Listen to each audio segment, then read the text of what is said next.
going toe-to-toe with Rolex for the title of the first dive watch ever, the 50 Fathoms competed graciously with the Submariner. Today, the Christopher Ward C65 Aquitaine embodies the design of the 50 Fathoms in a much more contemporary design, dimensions, styling, and build. Thank you for watching this review video. Please leave a like on the video and subscribe if this is your first time here. Thank you. Taking a closer look at the Aquitaine, we can see that this is a 50 Fathom style diver GMT, very clearly rooted in 50s dive watch design, but in a much more modern package. The watch has a 24-hour bezel and an independently settable GMT hand, which in total can track up to 3 time zones. Full disclosure, this watch was sent to me by Christopher Ward for review, but as always, I plan on giving nothing less than a fair and honest review. Right off the bat, we can see a 50 Fathoms-esque Bakelite style bezel. However, this is actually a much more scratch-resistant sapphire. Getting into the specs, this watch has 200 meters of water resistance and a screw-down crown. A Sellita SW332 GMT movement with hacking and hand winding, 28,800 beats per hour, and of course, a GMT complication. The Aquitaine GMT comes in at $1350 US. However, there is a 3-hand time-only model which comes in a bit less. Taking a look at the dial, we have a very cool, both literally and figuratively colored dial that's an almost off-white or an eggshell. However, Christopher Ward calls it their white sand. It has a very suitably named subtle grainy texture and cream-colored faux patinaed hour markers, which is the same used throughout the handset and the bezel markings. What I love about this overall design is there's a lot of depth and dimensionality between the different layers of the different elements.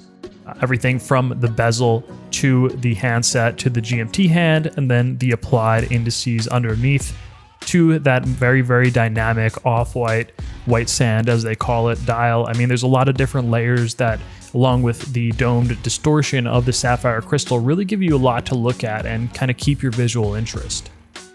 At the same time, the watch manages to be balanced and not overbearing.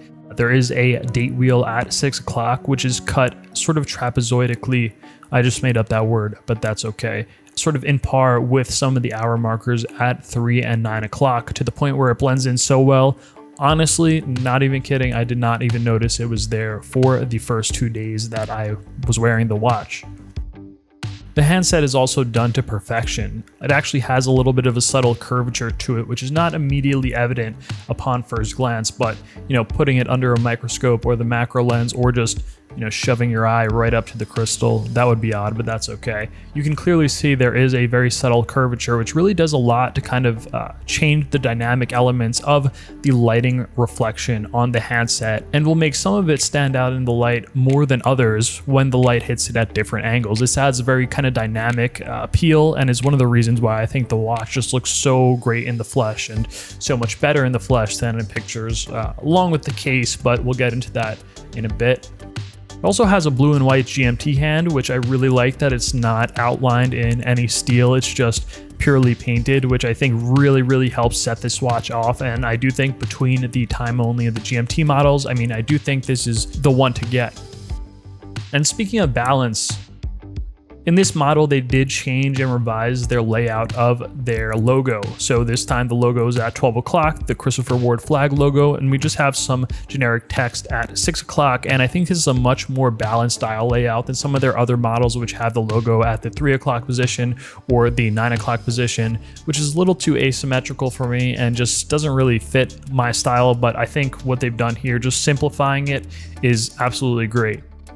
The logo is black, which is by far the darkest thing on the dial, and one of the rules of design, not that I'm an expert by any means, but the part with the highest contrast or saturation or anything like that tends to sort of draw the eye, and I think to some extent the black logo kind of does that, but that's a very subtle detail that I think can easily be overlooked. So the faux patinaed hour markers, handset, and markings on the bezel aren't just for show. In fact, they use luminescent, which is very bright and very up there with modern standards for different sorts of lumes applied. It does have this kind of teal blue effect and is quite bright and works really well.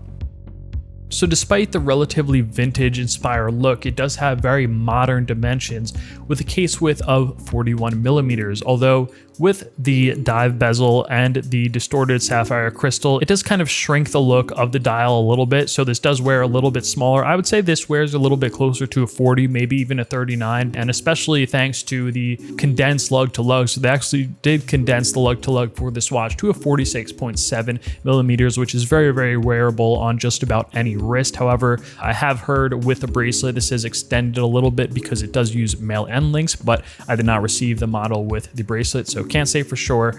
We'll talk about the strap in a bit. But speaking of strap, 22mm lug width, so any sort of 22mm strap will work just well, and a 13mm thickness, which is quite good for a GMT. And on top of that, a lot of that is encompassed by the rather tall domed sapphire crystal. So without that, you would shave off maybe a millimeter or so. So I would say this does feel a little bit more like a 12mm watch in thickness.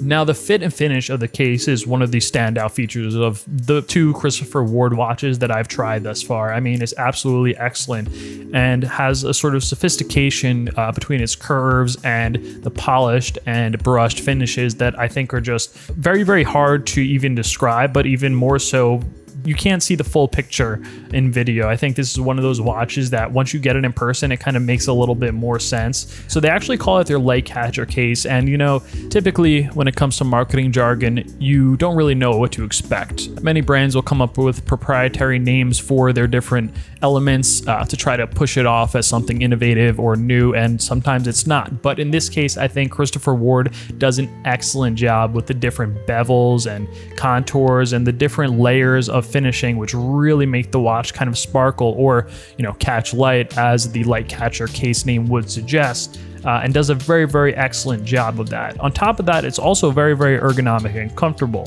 So the lugs actually slope downward to conform to the wrist perfectly. And part of that is in thanks to the very, very flat see-through display case back. Now this is actually screwed on, so that does suit the 200 meters water resistance of this case very, very well. And just on the wrist, it just sits so flat. It hugs the wrist nicely. The lugs contour around the wrist, so it's not like just sticking up, bulging up, but it really feels like a watch that's meant to be worn on the wrist, if that makes sense. It doesn't feel obtrusive. It doesn't feel in the way. It feels really, really nice.